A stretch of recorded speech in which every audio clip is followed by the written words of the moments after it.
वालेकुम। आज का हमारा टॉपिक है कि एफिशिएंट यूज़ ऑफ रिसोर्सेज, के रिसोर्सेज का बेस्ट इस्तेमाल, सूटेबल इस्तेमाल।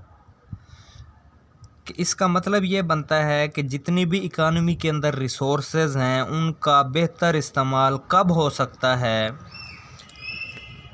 तो वो हम उस रिसोर्सेज का बेस्ट इस्तेमाल दो चीज़ों के हिसाब से देख सकते हैं, मार्जिनल कास्ट के और मार्जिनल बेनिफिट के।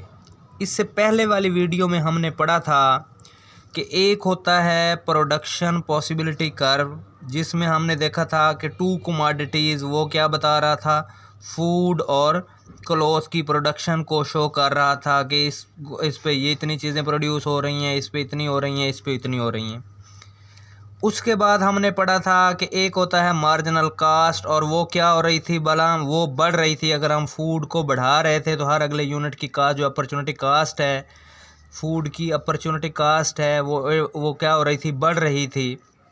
और एक थी मार्जिनल बेनिफिट, और वो क्या हो रहे थे, हर अगले यूनिट की प्रोडक्शन के ऊपर, मार्जिनल कंजम्पशन के ऊपर मार्जिनल बेनिफिट क्या होते हैं, कम होते हैं।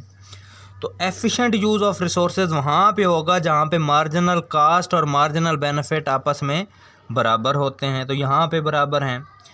अगर मार्जिनल बेनिफिट ज़्यादा होंगे मार्जिनल कास्ट से, तो इकानमी कहेगी भाई कि increase the production of that good, वो इंडिकेशन है एक।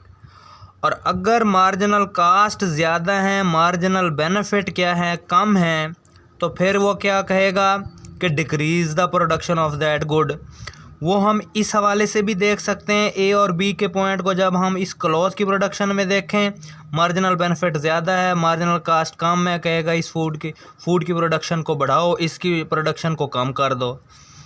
और इसी तरह से हम इधर से भी इस तरह से भी समझ सकते हैं कि सी और ए के पॉइंट में देखें तो मार्जिनल बेनिफिट ज़्यादा है, मार्जिनल कास्ट कम है, अब इसकी प्रोडक्शन को बढ़ाओ या कम करो। और सेम इधर से भी हो सकता है। तो इस तरह से ये क्या कहलाएगा, वहाँ पे बेस्ट रिसोर्सेज होंगे जहाँ पे मार्जिनल बेनिफिट और मार्जिनल कास्ट आपस में बराबर होंगे।